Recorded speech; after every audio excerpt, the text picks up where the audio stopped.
Good morning students.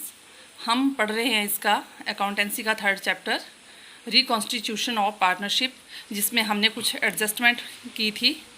अब हम third adjustment को पढ़ेंगे आज, जिसका नाम है अकाउंटिंग ट्रीटमेंट ऑफ गुडविल, ख्याति का लेखांकन।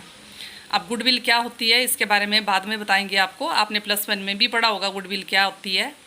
लाभ विभाजन अनुपात में परिवर्तन का अभिप्राय है कि लाभान्वित होने वाला साझेदार त्याग करने वाले साझेदार के हिस्से का कुछ भाग क्रय कर रहा है। इसलिए लाभान्वित होने वाले साझेदार द्वारा त्याग करने वाले साझेदार को ख्याति की अनुपातिक राशि का भुगतान करना चाहिए।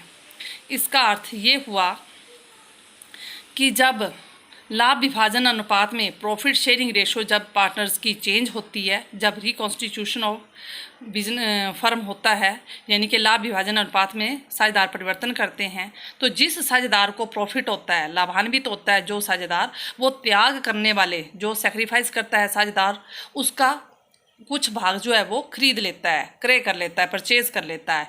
इसलिए जो प्रॉफिट कमाता है उसमें साझेदार, वो सेक्रीफाइस करने वाले साझेदार को गुडविल की अनुपातिक राशि, प्रोपोर्शनेट अमाउंट जो है वो गुडविल का पे करता है।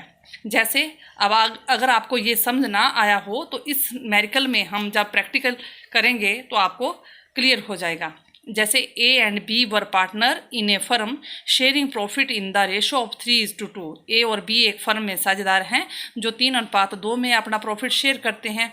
With effect from 1 January 2015 they agreed to share profit equally. 1 जनवरी 2015 से उन्होंने डिसाइड किया कि अब प्रॉफिट को हम इक्वली बांटेंगे। पहले वो इस रेशो में बांटते थे, अब डिसाइड किया कि इक्वल बांटेंगे। For this purpose the goodwill of the firm was valued at ₹30,000। इस पर्पज़ के लिए गुडविल का जो वैल्यूएशन की गई फर्म के अंदर वो 30,000 हुई। Pass the necessary journal entry for the treatment of goodwill. आपने क्या करनी है, एक जर्नल एंट्री करनी है ट्रीटमेंट ऑफ गुडविल। गुडविल को एडजस्ट करने के लिए आपने एक जर्नल एंट्री करनी है। वो कैसे होगी? तो सबसे पहले हमारे पास 2 रेशो दी हैं, आपने वो लिखनी है, एक ओल्ड रेशो और एक न्यू रेशो। ओल्ड रेशो है उनकी कितनी, 3:2 और न्यू रेशो क्या है, अब उन्होंने डिसाइड किया कि इक्वल बांटेंगे। तो इक्वल का मतलब है 1:1, एक हिस्सा एक को मिलेगा और एक हिस्सा दूसरे को मिलेगा, बराबर बराबर के दोनों, ए को भी सेम और बी को भी सेम। पहले उनको 3:2 में बांटते थे वो। अब सेक्रीफाइसिंग रेशो निकालेंगे हम। सेक्रीफाइसिंग रेशो पहले ए की निकालेंगे फिर बी की निकालेंगे। तो सेक्रीफाइसिंग रेशो ऑफ ए की कैसे, क्या फॉर्मूला था सेक्रीफाइसिंग रेशो का, old ratio minus new ratio. ये वाला फॉर्मूला लगाएंगे तो हमारा आंसर निकल आएगा। तो सेक्रीफाइसिंग रेशो ऑफ ए निकलेगी 3/5, 3/5। ये कैसे आया, 3, 4, 5, इन दोनों को प्लस कर देंगे।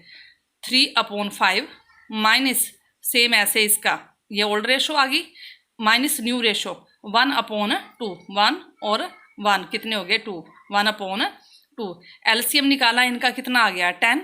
5 को 10 से मल्टीप्लाई किया, 5 2 जा 10, 2 को फिर 3 से किया, 2 3 दा 6, मतलब एलसीएम निकाल के किया जो आपने 10th तक किए हुए हैं न्यूमेरिकल। 2 5 दा 10, 5 1 दा 5, 1/10। ये 6 बड़ा आया, जो इधर वाला पार्ट है वो बड़ा आया, इधर वाला छोटा आया था 1/10। इसका मतलब है सेक्रीफाइस। अगर ये चीज़ बड़ी आए ये छोटी आए तो इसका मतलब होता है सेक्रीफाइस। 1/10 हिस्सा जो है वो ए ने क्या किया है, सेक्रीफाइस किया है। सेम ऐसे बी का निकालते हैं। बी की ओल्ड रेशो क्या थी, अब इसका भी वैसे करेंगे, 2/5, 2 3 4 5 और माइनस न्यू रेशो 1/2। इसका भी एलसीएम निकाला, इसको भी सॉल्व किया। अब इसका ये 4 छोटा है, यहाँ पर 5 बड़ा है, माइनस वाला इसका अमाउंट बड़ा है, यहाँ पर प्लस वाला अमाउंट बड़ा था। माइनस के अमाउंट बड़ा हो तो आपने इसको ब्रैकेट में इंडिकेट करना है। ब्रैकेट लगाने का मतलब है कि ये माइनस वाला अमाउंट है, तो इसने गेन किया है। जब माइनस में आए तो यानी कि ये गेन किया है। जो प्लस में आया वो सेक्रीफाइस, जो माइनस में आया वो गेन। तो ए ने सेक्रीफाइस किया है, बी ने गेन किया है। अब हम जर्नल एंट्री करेंगे तो गुडविल कितनी है, share of goodwill to be adjusted. अब गुडविल का अमाउंट एडजस्ट करना है इनका, तो 30,000 गुडविल है। 30,000 मल्टीप्लाई बाय 1/10, दोनों का ही 1/10 आया था। 1/10 करके हमारे पास कितना अमाउंट आ गया गुडविल का 3000। अब जर्नल एंट्री इसकी करेंगे तो जर्नल एंट्री कहाँ से आपने शुरू की है, गेन वाला पहले बोलना है, जिसने गेन किया है उसका नाम पहले बोलना है।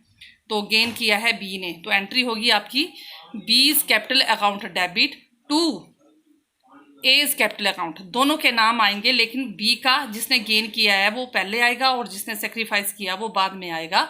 तो आपने क्या लिखना है, B's capital account debit to A's capital account for share of goodwill adjusted. कितना अमाउंट निकाला था 3000।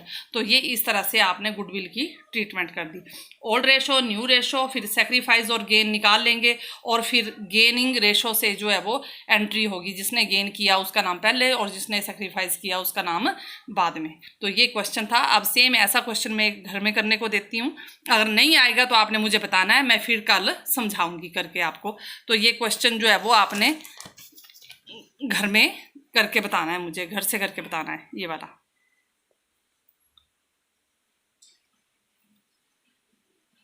Thank you.